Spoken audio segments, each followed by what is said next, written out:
Welcome to From Shanghai to the World with your hosts Michelle and Janine.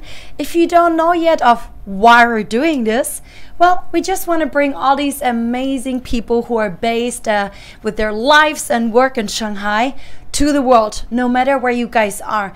But most important is we really want to show their private, vulnerable sides. We want to hear their stories, no matter for what company they work, if they from which country they come, what their origin is. We just want to see the true self. And maybe these people can also let us in their homes, and why not also their workplaces. Now, who are you? Welcome everyone. I'm very happy. Bonjour, ni hao, guten Morgen. Oh, yes. Very good. I'm very happy to be with you today, and thanks to Janine to share the opportunity to bring this Shanghai to the world and to share incredible people experience with you guys. So everything I would say is for you. So just watch it and enjoy until the last piece. Yes, so this is Janine. I'm a founder of a consulting company. I'm a coach and trainer based in Shanghai, originally from Germany, and I would call myself a global citizen as well. And you speak a lot of languages. Who are you again? This is Michel. I'm working, I would say, on my new inspirational path, and thank you very much to Janine and everyone who are looking for us. Enjoy the show with amazing Alysia, and welcome to her Soul Well Center.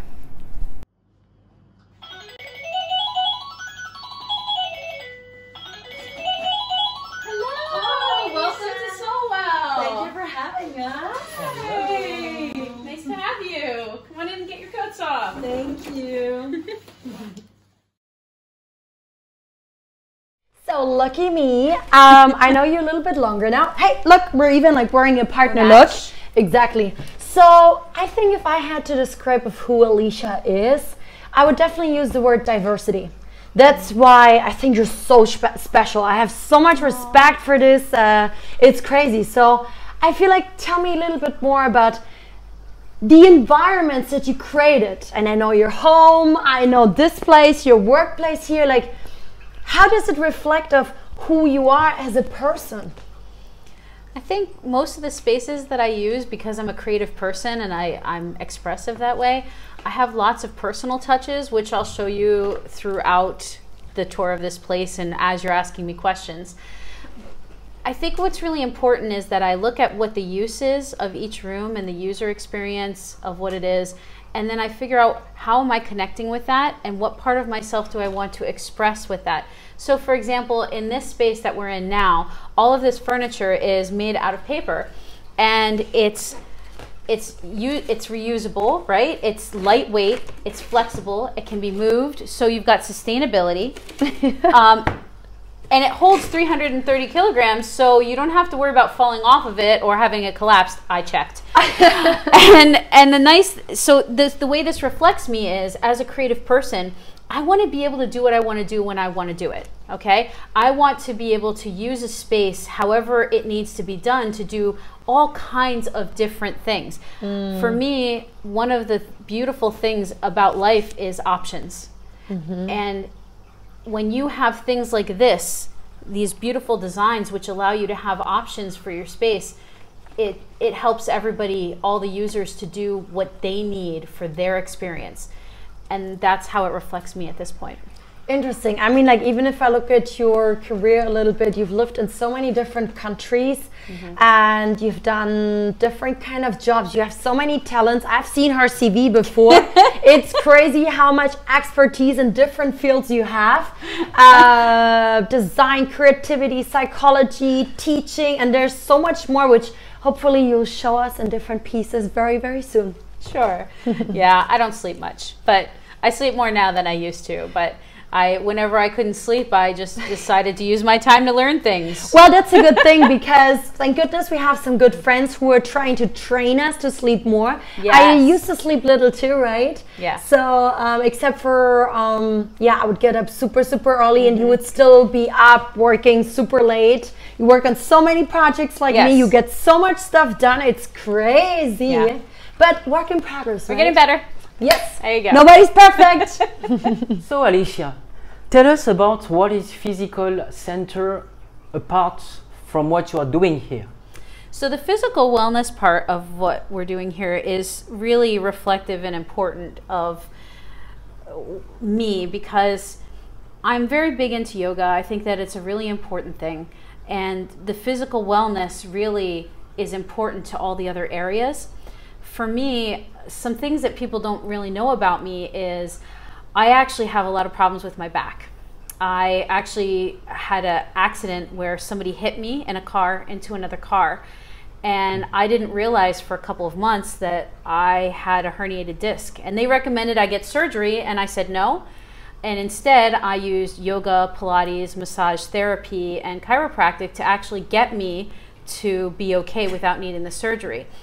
Also, I've had a lot of other physical issues that I've had to battle through, and like even having a low thyroid. So if I'm not doing exercise, it's really hard for me to keep off weight, lose weight, things like that. So making sure that I'm in shape, even loving whatever shape I'm in, but making sure that I'm healthy physically is really important. So this bottom level, you know, at the core, we want to make sure that everybody has some physical wellness as part of what they're doing in their life.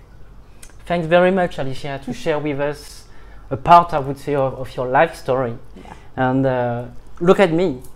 I'm ready also to go for yoga in this center. Let's stretch. Woo!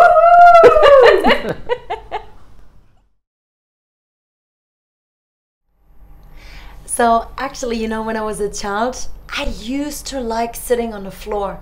Or, you know, when we were like teenagers, we would talk to our friend about our, I don't know, like secrets. We would be like in the hallway of our building on the staircases. I have some childhood memories coming up right now, so I feel super relaxed here. So Alysia, you said you called this here the transformational stairwell. Yes. Like, why? How did you come up with this? Is it because of the quotes? And you know how much I love quotes with my Monday morning motivation community, Actually, right? there's going to be more quotes that are going to go up on the wall. The whole reason for this was we knew that as we knew that as people were going up the stairs, they're going from the bottom, right? Because this whole place is designed according to the different energy centers: red, orange, yellow, green. So you're in the yellow area here. And so for this, we knew that it was going to be a transformation. We wanted the actual tour to make people feel transformed as they were thinking about the different parts of the wellness wheel.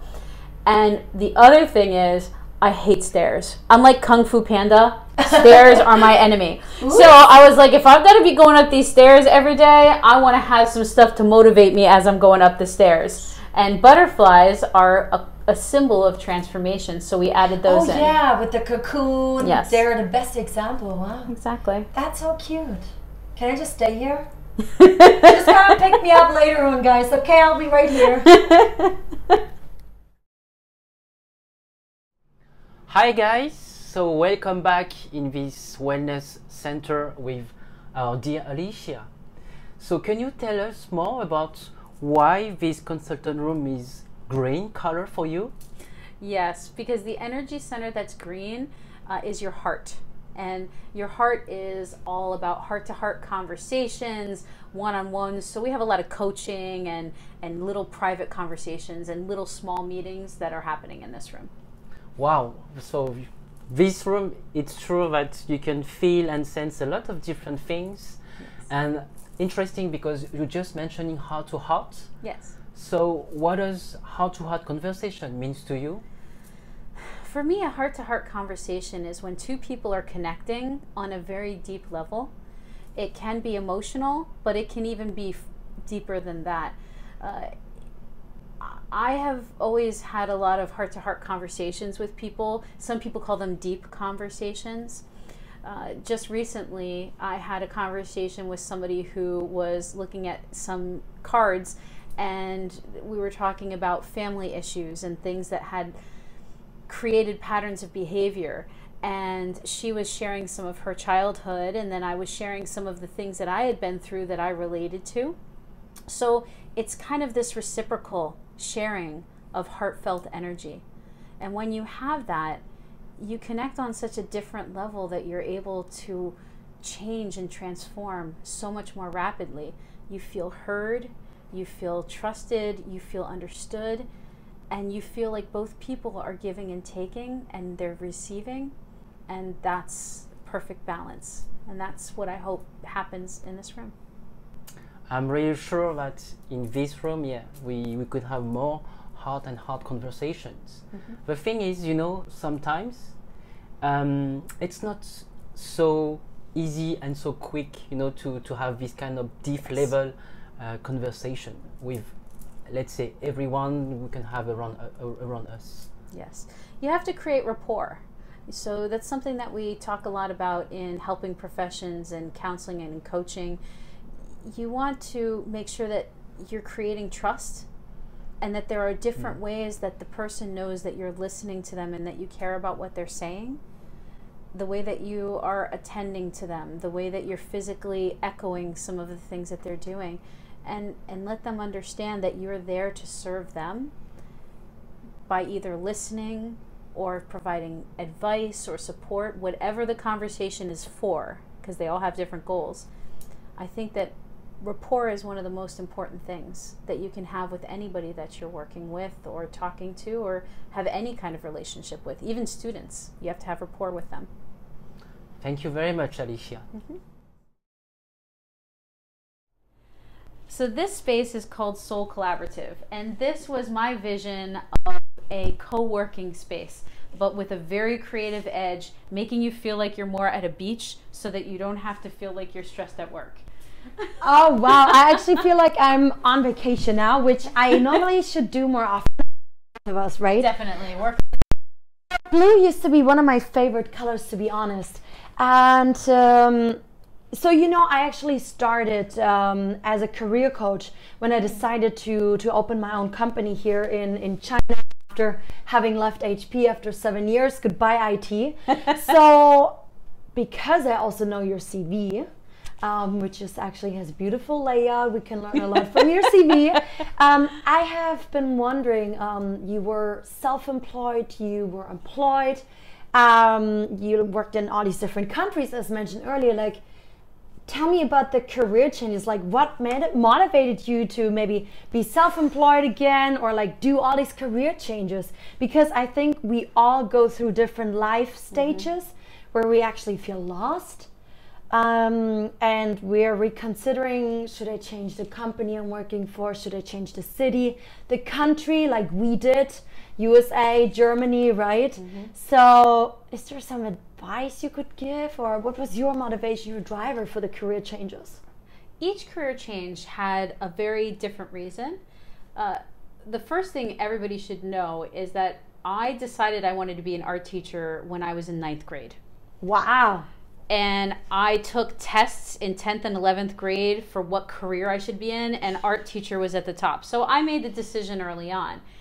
And then I became fairly well known for that, and I did really well, and I had to move a couple of times for marriage reasons and like layoffs. in the US? In the US. In the US. And then I won a national award for art teaching. And yeah, it was very cool. It was very cool. I was very, I felt really lucky to win that. And they put a sign outside of the school, and it said, "Congratulations to Miss Asp on her national award." And I came back from that conference where I got the award, and I was called into the principal's office, where she told me that my art department was going to be cut. And that one of my friends who was pregnant, that her position was going to be cut, even though we were considered one of the best departments. And I literally was looking over her shoulder out her window at the sign about the award as she was telling me this. And it was at that moment that something snapped. And it was a time when a lot of art was being cut in the US because for art education, because of the No Child Left Behind Act. And I said to myself, if they're going to cut it in the schools, I'm going to provide it elsewhere. So I opened my own art center. I got a certificate through a college in creative entrepreneurship. I worked really hard at that for 2 years, and I opened my own brick and mortar art center, which was a private art school, a gallery, sold art materials. We did glass working, metal smithing, drawing, painting. The whole building was basically like this. Every room had a theme and was an art center. Let me quickly cut here. So basically, I think most people, what they actually would think is, and this was automatically my thought, this is so not fair when this happened to your school, right? But then, like, because you and I were both coaches nowadays, but as coaches, we also learn, or also, the way how we look at life. There's always somehow like a reason, right? Yes. So you took this, it looks like you took this challenge in your life to reflect and to look in a completely different path, because what you did afterwards with your own company was like a different path. So what happened after this? So then after that, I to be honest, I'll tell you a very personal thing. What I did was I looked to the universe and I said, if I have to work a full-time job, the only job that I will take is at this school right next to my art center, knowing that they didn't have any job openings that were supposed to be happening. Okay, let me guess. And you got this. I got an email asking me for an interview, and I was like, what is happening? They contacted you They first, contacted you did me. not reply. No, I wasn't looking for a job. I thought I was going full-time into my business. And I said, okay. So I went to the interview, because at that point, I already had made an ultimatum saying this is the only job I'm going to take. If that job's offered to me, clearly the universe has spoken. So I went into the interview, did the interview, got home. 1 hour later, I was offered the position. So I had to take it. And interestingly enough, right, I got that position. It was like in July. I was set to open my center in August, which I did. And then 2 months later, the financial crisis happened in the USA. So it actually worked out. But then I worked 2 full-time jobs for 6 years. I had my center, I had the whole building, I was responsible for the whole thing, and it was only me. No partners, no anything. I was doing that. Did you still have a private life? A little bit, yeah, I did. I had tons of energy, didn't sleep, so that was helpful. And then I didn't have a commute because the school was right next to me. But then there was a lot of privacy issues and things, and I was newly divorced, and I looked at my accounts, and between the insurances and everything that were happening in the USA, I was ending up with like $200. Even though the business was paying for the mortgage and the bills, it still, all of the stuff was just too much. And I said, what am I doing? And I had this epiphany moment where I actually had this set of DVDs that were my favorites, because I have hundreds of movies. I love movies. That's true. And I really do. I've seen it. No TV really, but movies. But then I had this 30 favorite ones. And I went into the room to pick one of them. And I realized that every single one of them was a story about somebody who went to another country and changed their life. And I literally said out loud, oh, Alysia, why did you not realize this? And I had a friend who was teaching in another country, in Dakar, in Senegal. Wow. And I sent her a message and I said, how do I do this? And she wrote back, here's how you do it. 2 months later, I had a job in Seoul, Korea, like ready for me. So for the next 6 months, that was fast. I sold everything. 6 months, I sold my house, my car, my business, the equipment, everything. And I got down to 5 suitcases and I went to Korea. And then in Korea, I still stayed in the same career, but that school, even though it had been very good for 5 years, went bankrupt within the first 2 months. Oh gosh, again. So I became the vice principal, which was weird. I didn't really, but I had to.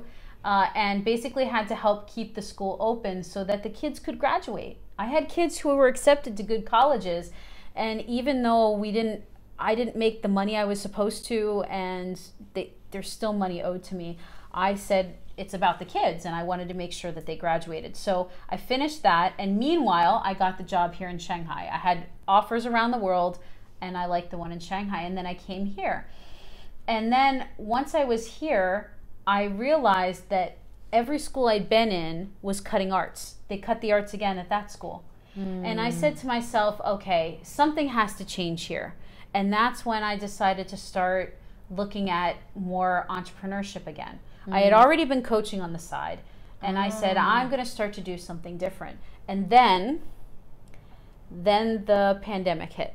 So every time you were forced to broaden your mind, Always. to look outside of the box, as we say, to come up with new alternatives. Yeah. And actually what I really like about you is also seeing that I always said, and this is what the US was for me back in the days, I was 16 the years before. I had this wish, I want to go abroad as an exchange student, but it was so expensive. And literally, like for you, I had this wish, and I always described it like there is the star coming down, it opens a new path, you haven't seen it yet, you didn't know how it's going to happen, but because I stayed positive, we worked towards it, right? Then at the end it worked out. So since then I believe, and I feel like you're the best example too, that impossible things can become possible. Yes. And if you have creativity and you're confident and you have that trust, even in yourself, you know you're going to get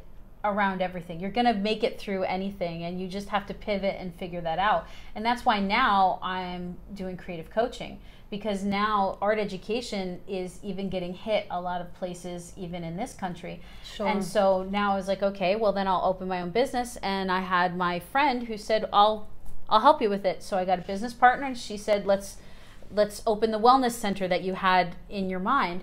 And so I went through, and now I own 2 businesses in China. Never thought that I would be able to say that. That's crazy weird. as a foreigner. Weird. Yeah, so a joint venture and then my own consulting business. And it's funny because I've chosen creativity to help to coach people because of this exact reason. I have had so much experience with having to use creativity to solve problems, to move forward in life. And people who are feeling stuck, it's usually because they don't have the tools or the strategies to do the same thing. And that's what I like helping people do. Thank you so much for sharing your personal tips on career changes and what basically, what your story was on that. Here we are in this beautiful room with just the beach behind us. Wow. Aloha. Yeah. So Alysia, what is this room actually? This room we call the soul streaming room. And what this is it's really a way for people to have some fun, but it was designed so that wellness professionals would have a space to create their own media. So you can do photography, live streaming, we have podcasting equipment, and we have a loft where people can have ideas and they can incubate their ideas. So if anybody has some kind of concept for an online course or something like that that they want to create, they can actually rent out this room and use this room. Yeah, actually I would say your room is very well equipped. So this is, I would say, a real opportunity, yes, to get here and to use everything from here to just to share with everyone. Yeah, with the backgrounds and the lighting and everything. You know, a lot of coaches and a lot of professionals just can't afford all of this stuff. So by all of us sharing, it's much easier for them to achieve the goals without having to put all that expense for all of this stuff. Very good. And I even see that you have a kitchen. So between, I would say, 2 recording, yes, we can grab or even cook something. Yes, we actually have 3.5 kitchens in this place. And we chose to keep them because we like the home feeling, but also we have people who do vegan desserts and who want to show things about vegetarian cooking and plant-based diets. So that was actually intentional because we know that the kitchen and eating is also really important to people's wellness. Very good, very good. And delicious. Yes, I'm pretty sure it's delicious. I still have, I would say, another question I would say to ask you. Yes. What for you means communications, actually?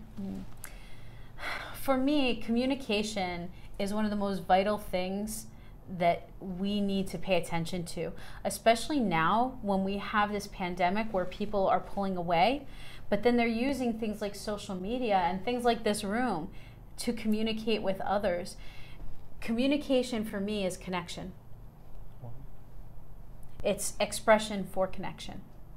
And having these type of things where I can create courses or material in service to others allows me to connect with them in a different way. Even now, we're connecting in the way we're communicating. Yes. And hopefully our communication, even having this video, is a form of communication where the people who are watching this will hopefully feel some type of connection to either the message or the space, or they can see a reflection of themselves that they want to bring out. So that's why I speak a lot about communication, and I work with my clients on it a lot, and we created this room to be another expressive medium for people to communicate with.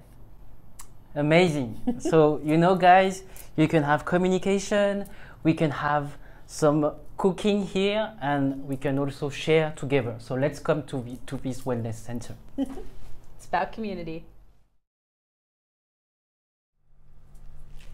I feel so light now. Which also is actually the name of the room, right? That's Yes. pretty funny. It's so pretty. I have to say this. This was the place where I got a massage before, right? Yes. Okay, right. Now let me ask you, what exactly is like the energy that you would like to share with us or the world? I think what I want to share most energetically is peace, you know, and I think the more that we have wellness and we feel complete, the more grounded, the more centered we are, and that peaceful energy radiates out to others, and that inspires them to do the same thing. And it's a ripple effect that goes throughout the whole world, and that's what we're hoping. So this center will hopefully be one of many that will start happening in other places that can spread that kind of message of there are ways for you to feel healthy, there are ways for you to feel whole, there are ways for you to feel peaceful, and then take that and share that with others. It's all about service. Actually, your eyes look so green now. I love it. Thanks. Now, let me ask you, what's the name of this room where I feel so comfortable right now? This is the Soul Creative Room, and this is pretty much where I spend most of my time. It's not exactly my office, but it's the closest thing I have to an office. I spend a lot of time here. So, all about creativity. Well, yes, it is your office, but I feel like we always hang out here, or we Everybody always does. start here when I come to visit you or I want to Yes. work here, right? Yeah. You know, because this is a creative wellness center, this room actually, even though it's at the top, kind of becomes one of the main hubs, because creativity is what's linking everything together. And this room, that's the theme. So we have all the art materials and everything here, and people can come, and it's a room where you can eat and drink, and you can also, you know, have your art materials and brainstorm. So yeah, that's why it is a hub. And why is it purple? Because everything in here looks colorful, but especially purple somehow.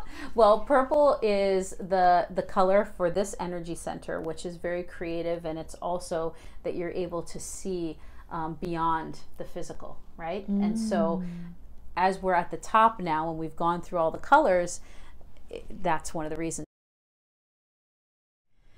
So this is the Soul Colorful Room. It's more of like a meditation nook, and it's got all of the colors because it's at the top, and we've gone through all the colors throughout the whole area.